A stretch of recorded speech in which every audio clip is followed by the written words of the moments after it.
is servant leadership. That when CEOs of Fortune 100 companies serve this way, lead this way, they're far more successful than those that come in with the high and heavy hand. Interesting, isn't it? Jesus knew this 2,000 years before Harvard. And if we would apply that, we would see a big change.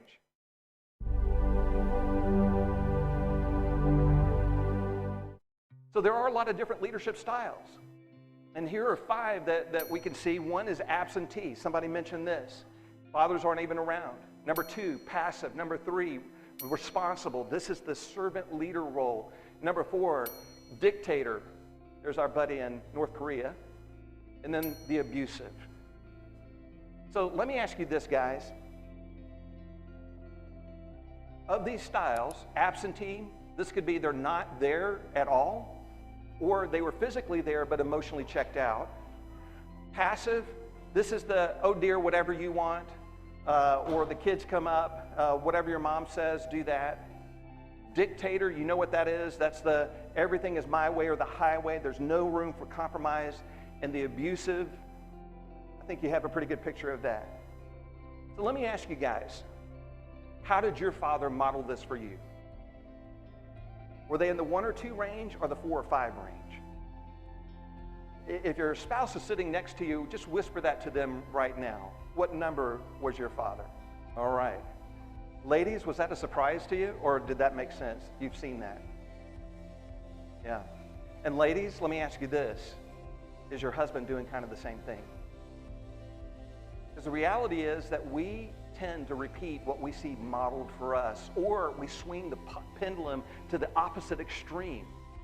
Wisdom seeks the true path, because our tendency is to overreact. We go from someone that was absentee or passive to sometimes somebody who is much more strict and someone who is more dictatorial.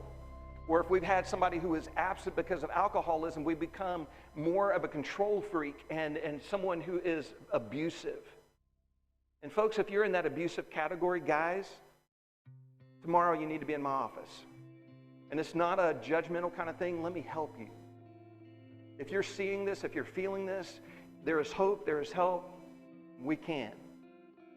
But if you're in that other category where you're absentee or passive or dictator, any of those other than number 3, and I don't think any of us do number 3 perfectly, then this is for you. Listen up, and if you're still wanting help, there's good news.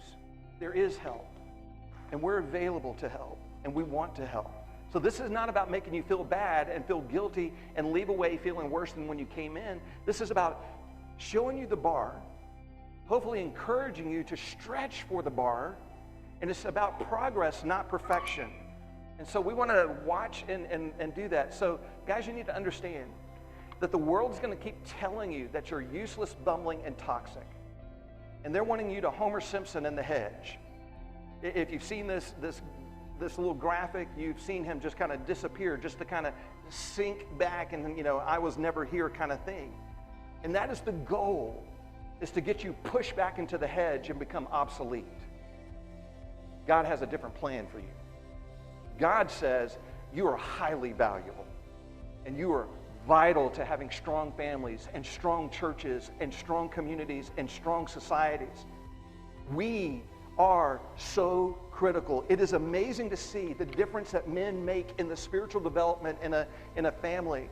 That if a child is brought to church by mom alone, they've only got about a 3 to 5% chance of staying in church when they become adults. Wow. If it's just dad bringing the children to church, they have about a 90 to 95% staying in church into adulthood, boys or girls. You have such a critical role. Does it now make sense why the enemy would want to take you out of the game?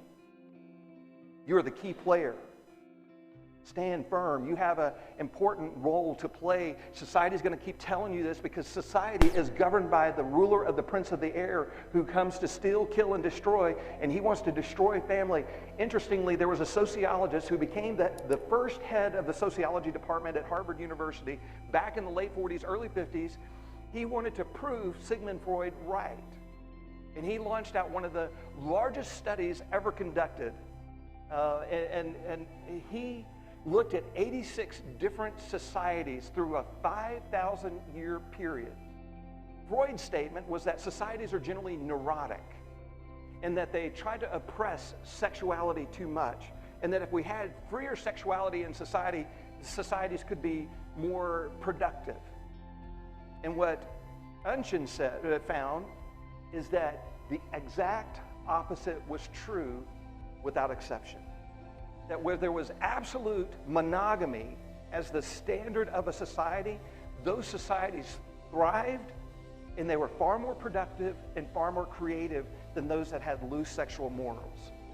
Those that had strong family values were far, far better, and that when societies broke the family cycle, broke the family structure, made it easy for divorce, made it easy for adultery, made it easy for sexual immorality before or after marriage, when the children became neglected and treated lower, within 3 generations, that society died.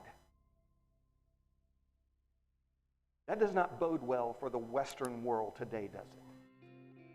We are about to undergo a major cataclysmic shift in our world if we're not careful, and it will not be good. Empires rise and fall. In this age, we've gone a long period with some stability, but there's no guarantee they will last. At the center of a solid society is family. This is the basic building block. It was the first institution that God gave on purpose for a purpose. And guys, He has given us that great privilege of leading our families. So much of the family life rests on us.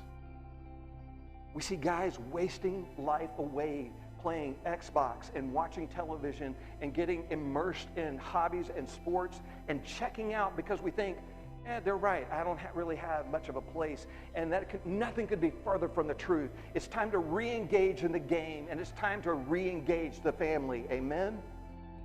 If we're going to see any hope of success for our children and future generations, it's going to be because men step up to the plate and play the role that God has given us to play.